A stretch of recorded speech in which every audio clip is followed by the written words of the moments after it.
kita semua di sini fokus.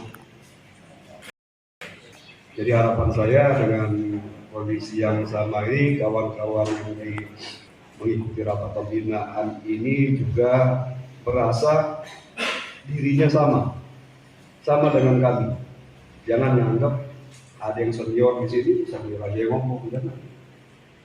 Harapan saya nanti kawan-kawan bisa lebih aktif untuk menyampaikan apa yang menjadi kendala saat ini di lapangan, sehingga menjadi bahan bagi evaluasi pimpinan terkait dengan penugasan rekan-rekan lebih lanjut di lapangan. Harapan saya aktif semua. Itu mudah-mudahan nanti ada sesi tanya jawab ya Pak Abdul. Alhamdulillah tadi sudah banyak sekali yang disampaikan oleh Pak Sukarman selaku Kepegawaian terkait dengan masalah-masalah yang sifatnya non teknis. Kemudian terkait hal-hal yang teknis juga sudah disampaikan oleh Pak PLT. Jadi itulah apa yang disampaikan oleh Pak PLT dan Pak Karman tadi. Jadi saya hanya ingin pertama saya ingin menambahkan sedikit saja. Yang pertama saya menceritakan pengalaman saya dan itu berhasil dan ingin saya copy paste dari sini. Yang kedua saya ingin menyampaikan harapan ke depan agar pohon kita WK ini seperti apa. Jadi sifatnya juga non teknis, tambahan untuk apa yang telah disampaikan oleh Pak Karman tadi. Baiklah, saya akan menyampaikan yang pertama adalah saya ingin menceritakan apa yang saya lakukan waktu di TNBPS. Saya sebelumnya dari tahun 99, kemudian saya sekolah S2. S2 saya adalah kebijakan publik, kaitan dengan manajemen, termasuk manajemen kepegawaian ada di situ. Ada manajemen anggaran juga ada di situ. Saya S2 waktu itu. Tapi saya paling gak suka masalah manajemen anggaran tadi. Makanya saya gak terlalu mendalami hal itu dan tidak suka membicarakan itu. Yang saya dalami itu kaitannya dengan manajemen sumber daya manusia. Itu yang saya dalami saat saya kuliah S2.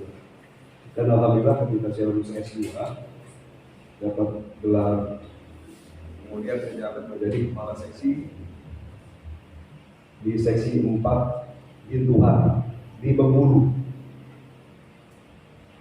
Saya punya personil itu 9 orang polhut untuk menjaga kawasan seluas 60.000 hektar.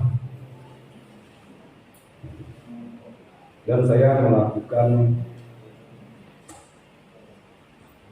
hal yang harus saya lakukan saat itu. Yang pertama adalah saya melakukan konsolidasi internal. Saya memperkuat barisan saya dulu di dalam. Saya kemudian membuka networking jaringan dengan pihak luar seperti kejaksaan, kepolisian, TNI, dari Kodim sampai dengan Koramil, kemudian dari Bupati sampai dengan Lurah, kepala desa waktu itu. Alhamdulillah kepala balai besar waktu itu memberikan saya keleluasaan untuk melakukan itu karena beliau jauh sekali dari Kota Agung ke Bengkulu. Jadi saya yang menjadi satu-satunya pejabat yang tertinggi di Kabupaten Bengkulu Selatan itu sebagai representasi dari Balai Besar TNBPS dan sekaligus representasi dari kementerian. Dan dengan adanya hubungan baik yang saya bina dengan pihak luar, sampai pada akhirnya ketika Pemda ataupun TNI, Kodim atau Polres atau Kejaksaan tidak ingin mengundang Balai Besar TNBPS, yang diundang adalah saya. Dan tulisan dalam konsulat itu yang menarik. Saya diundang sebagai Kepala Polhut TNBPS di wilayah Kaur. Artinya saya dihargai di Marisan. Yang ingin saya sampaikan kepada rekan-rekan dengan cerita ini adalah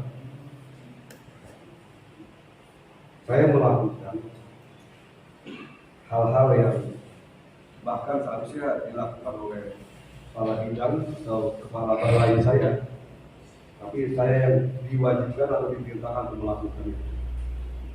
Yang saya lakukan pertama kali adalah berpikir, ketika tugas itu datang, saya bertanya kenapa saya ditugaskan. Dalam hati. Dan terjawab akhirnya dengan hal tadi kan, karena pimpinan lain jauh dan saya yang paling dekat dan saya yang paling memungkinkan untuk melakukan komunikasi secara terus-menerus, akhirnya saya menerima bahwa ternyata memang saya harus melakukan, walaupun saya hanya kasih kabinnya ada, kepala balai besar PNBPS pun ada. Jadi saya terima ini sebagai suatu perintah dengan tidak berpikir kemana pimpinan saya, seharusnya ini yang mereka lakukan, kok saya harus melakukan. Saya buang itu jauh-jauh. Saya menerjemahkan perintah itu sebagai suatu keharusan, kewajiban. Dan yang kedua, saya berpikir apa dan bagaimana yang harus saya lakukan. Untuk hal yang kedua ini saya berpikir ketika saya menjadi representasi dari kantor balai besar PNBPS, mulut saya, otak saya harus sebisa mungkin mendekati apa yang ada di otak kepala balai saya. Mulai saya gali catatan saya, kemudian ada yang tidak saya tanya, tidak akan saya tahu, saya tanyakan kepada pimpinan saya. Bagaimana sih kepala balai besar saya, bagaimana kepala bidang saya yang menginginkan agar pengolahan TN di Wuhan ini berjalan. Setelah mendapat masukan yang kedua itu baru saya action. Action ketika saya melangkah mengetuk pintu pihak-pihak luar itu, saya sudah memposisikan diri saya bukan sebagai kepala seksi lagi,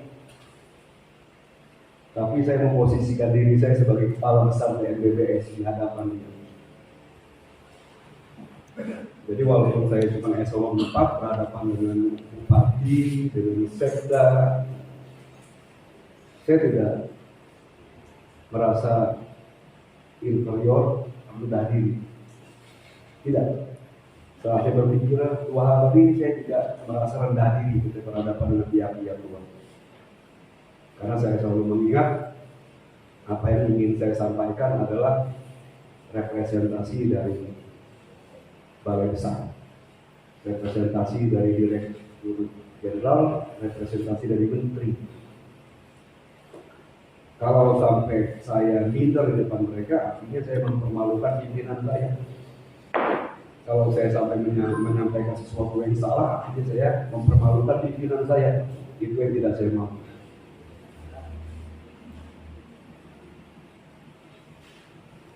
Saya pejabat struktural dan kawan-kawan juga pejabat fungsional. Bahkan pejabat fungsional itu sangat independen. Dia punya kewenangan khas sendiri. Masing-masing kawan-kawan di lapangan sebagai Polhut adalah spesial. Masing-masing kawan-kawan di lapangan adalah pimpinan. Harapan saya dengan pendidikan Diktuk yang telah dilakukan oleh kawan-kawan sekalian, rasa bangga ini muncul. Kawan-kawan adalah pejabat di balai TNBPS. Kawan-kawan diamanatkan untuk menjaga TNBPS. Saya berharap perasaan ini muncul. Dengan apa yang sudah saya lakukan itu, saya bisa ketika ada operasi penurunan tambah, ketika di daerah lain harus sampai level nasional berulang kali. Di suatu daerah mulai dari operasi pengamanan tingkat seksi, kemudian operasi gabungan level balai, kemudian sampai operasi gabungan level provinsi dengan brimob sampai level nasional penurunan skor nggak juga selesai. Alhamdulillah dengan apa yang sudah saya persiapkan ketika saya melakukan operasi gabungan 60.000 hektar wilayah Kaur itu selesai hanya dengan anggaran operasi gabungan level 6. Karena saya berhasil melakukan konsolidasi internal dalam dan membuka dan membangun jaringan di luar untuk membangun komunikasi sehingga tugas-tugas kita mendapat respon positif dari berbagai pihak. Bahkan MMP saya pernah ketangkap operasi gabungan lantas yang nangkapnya Kasat Lantas Polres. Kasat Lantasnya nelfon saya, izin Pak Jonpa, ini anak buahnya Pak Jonpa ada yang nggak bawa PB ini Pak, gimana ini Pak? Kenapa? Dari utar ini saya pakai motor bodong, nggak ada plat, nggak pakai helm, mau datang kantor seksi. Tapi karena hubungan sudah baik seperti itu, beliau bertanya dulu sama saya, betul ini anak buah Pak Jonpa? Ya betul Pak Kasat. Kenapa Pak Kasat? Begini. Yang saya lakukan adalah saya menghargai Kasat. Saya bilang sama dia, itu buat malu saya aja Pak Kasat. Marahin Pak Kasat, jangan lagi marahin. Siap dan lama itu sekitar sejam 2 jam muncul MMP saya. Saya tanya, diapain sama Kasat Lantas? Saya ditarik dan dibawa ke warung, dia makan, nasihatin jangan buat malu Pak Jonpa. Terus dilepas. Sampai seperti itu MMP saya saja dihargai orang.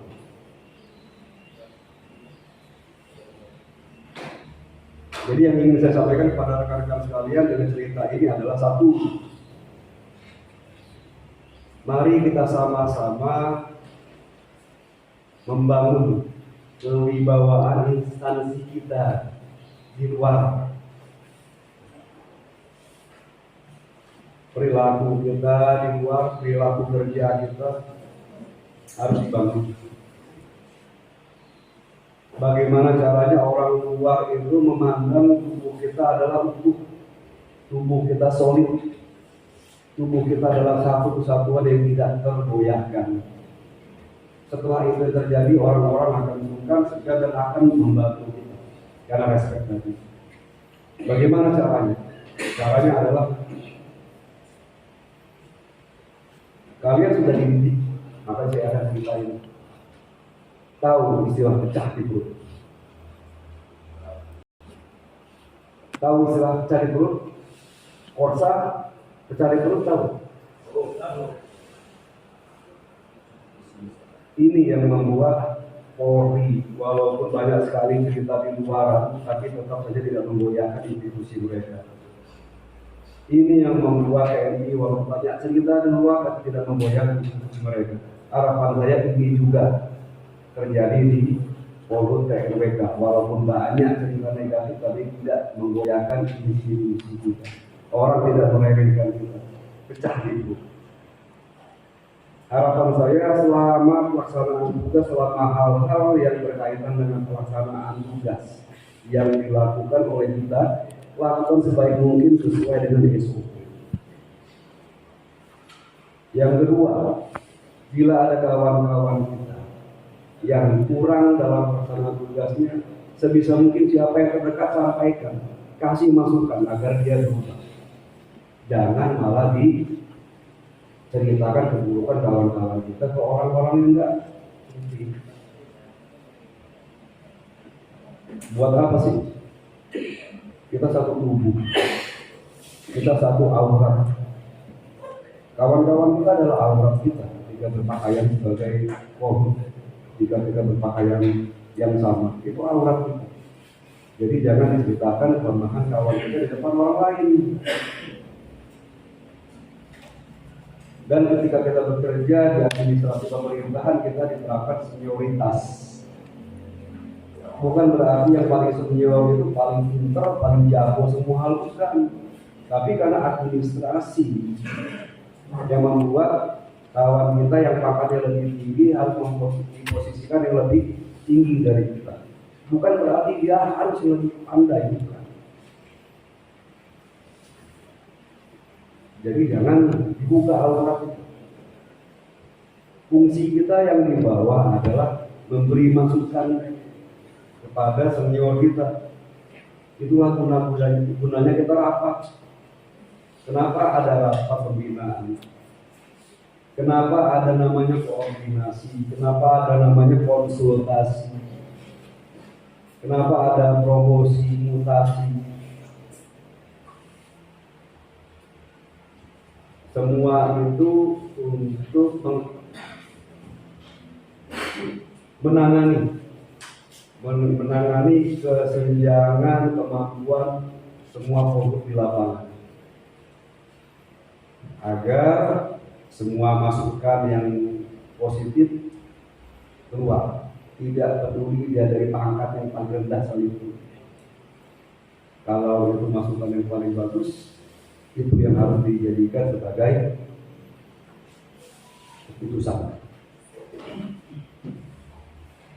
Rapat inilah, kalau kita mau bercerita tentang keluh kesah kita akan diperbaiki, di rapat ini. Tidak ada lagi rapat di luar.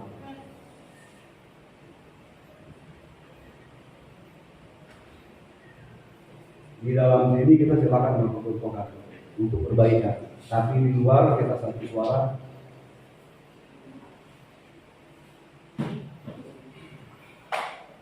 Kalau kita sudah bisa saling menghargai satu sama lain, karena kita merasa bahwa kita satu aurat.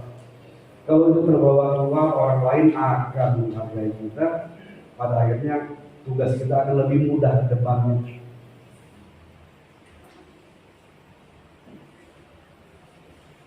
.060.000 hektar sekali sapu operasi gabungan, saya bisa buat clear and clean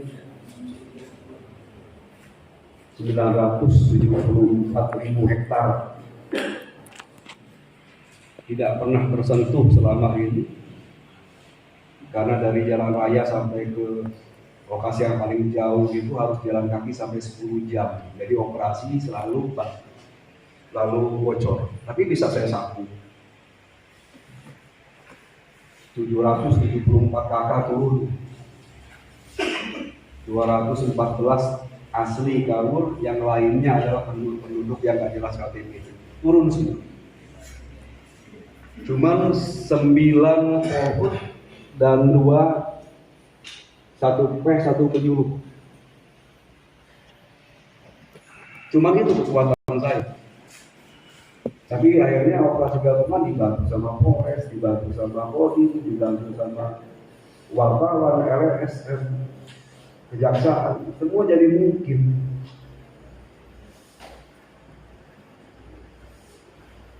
.060.000 dengan 9 pohon. Kalau di sini 60.000 itu berapa pohon?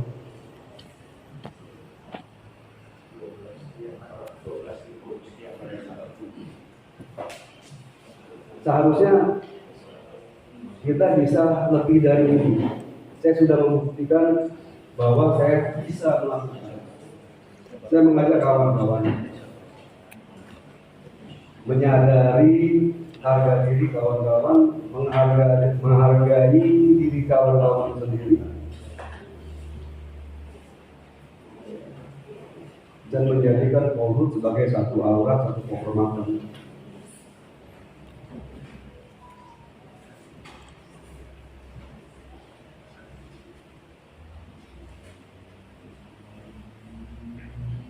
Kalau kita terbaca oleh pihak luar, si A nggak suka sama si B nggak suka sama si Z, dia nggak suka sama Y. Orang luar enak sekali ngadu domba kita.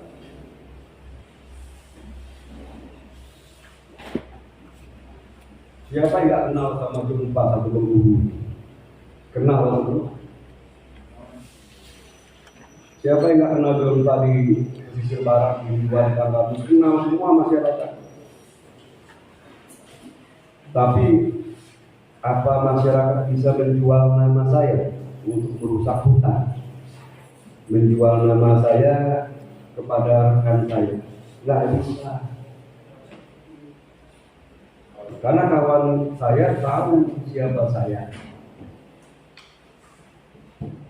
Karena kawan saya tahu bahwa saya adalah bagian dari dia.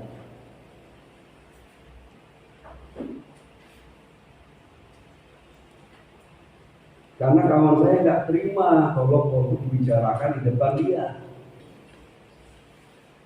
Akhirnya nggak ada yang berani jual-jual nama itu. Akhirnya siapapun nggak akan pernah nyaman kalau mau masuk ke FBB secara ilegal. Itu semua berangkat dari satu kehormatan, satu aura. Kalau kawan kita diomongin orang, artinya dia ngomongin aura kita. Itu yang harus dibangun. Ke depan kawan-kawan bisa meresapi makna itu seperti apa sih?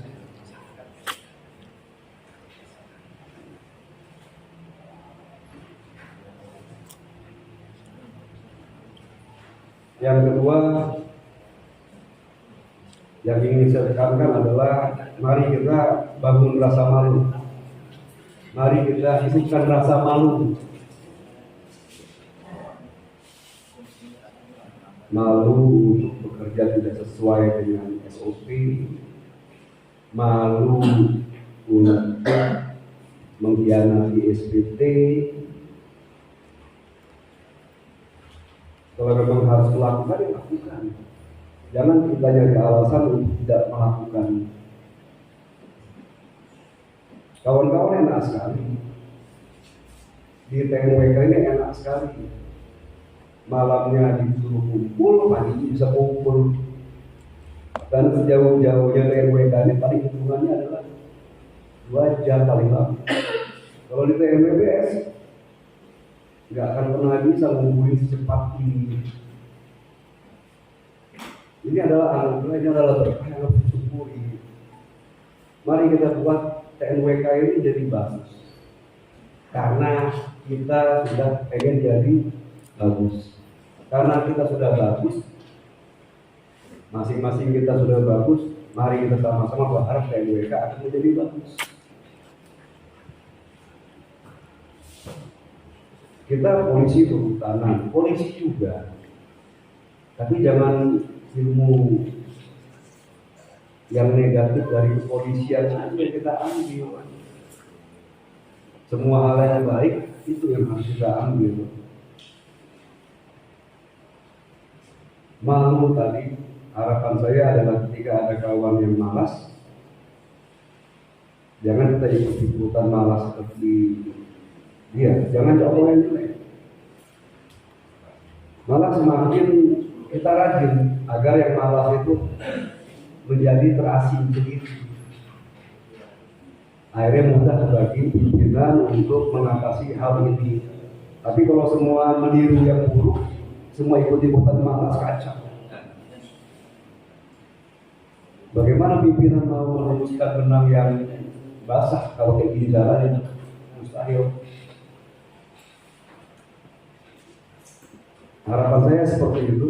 Mari kita lihat mana yang terbaik dari kawan-kawan kita, itu yang kita pilih untuk meningkatkan kapasitas kita sebagai pribadi yang istimewa. Kalian adalah pribadi yang istimewa. Masa PNWK dengan isi orang-orang istimewa seperti bapak-bapak tidak bisa menjadi hebat? Bukannya tidak bisa. Ini hanya tinggal mau atau tidak. Kalau bapak-bapak mau, mereka jadi bagus. hal yang paling tidak mengenakan bagi saya ketika di Kaur adalah anak buah saya rekrut dari banyak wilayah. Ada yang rumahnya di Jepara, di Metro, di Bandar Lampung. Saya bawa mereka ke Bengkulu. Semua pada protes. Jauh amat pemandangan saya bawa ke situ. Tapi ketika mereka sampai di sana, saya hargai mereka. Saya buat mereka merasa bahwa mereka jauh-jauh tinggalkan rumah itu memang menjadi hal yang sangat berarti.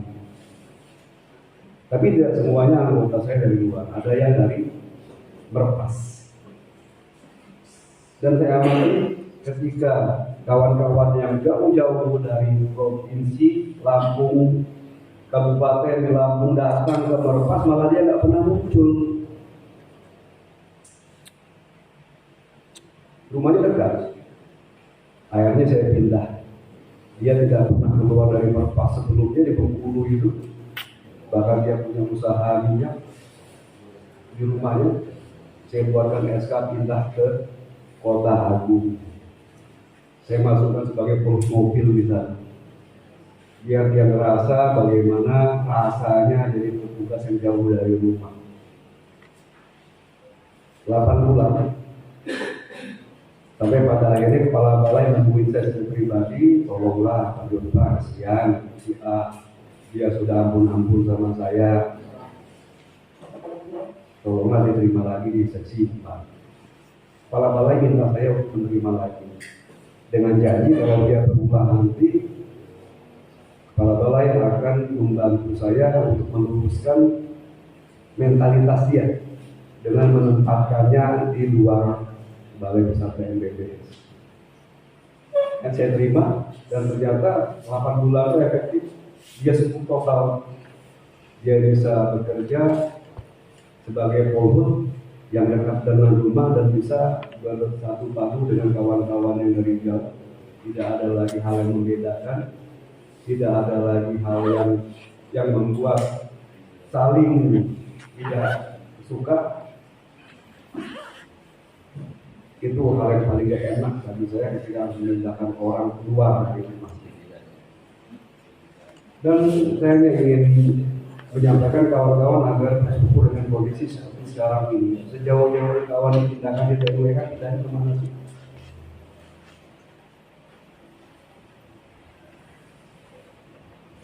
Kawan-kawan dari BPS itu kalau dia mau ke resortnya mampir ke kantor seksi itu di mobil, di motornya itu karung beras mau dibawa ke resort. Apa kawan-kawan sudah mengalami itu? Saya pikir belum. Jadi banyak sekali hal yang sangat patut disyukuri di TNWK itu. Harapan saya kawan-kawan, ayo kita keluar dari zona nyaman kita berikan yang terbaik untuk TNWK ini dan jadikan kawan-kawan sebagai pribadi yang spesial masing-masing. Kawan-kawan bukan tanpa alasan akhirnya menjadi fokus. Allah sudah memilih kawan-kawan untuk menjadi fokus karena ada sesuatu hal yang luar biasa yang ada pada diri kawan-kawan. Mari kita cari itu, kita bangun itu, kita kasih yang terbaik untuk TNWK.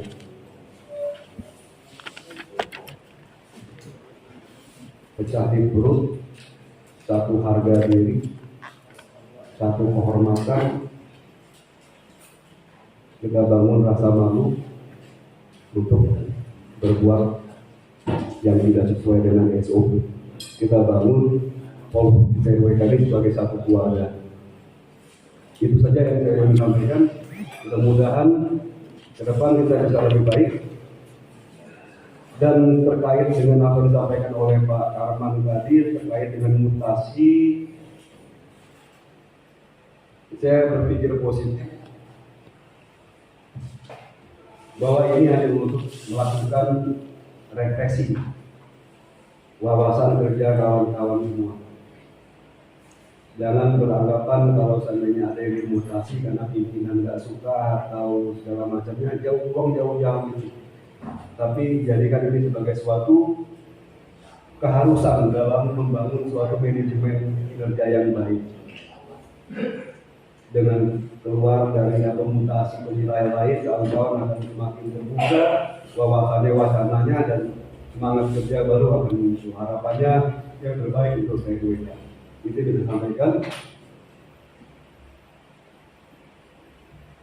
Kalau ada yang menyinggung perasaan atau ada sesuatu yang salah, saya mohon maaf.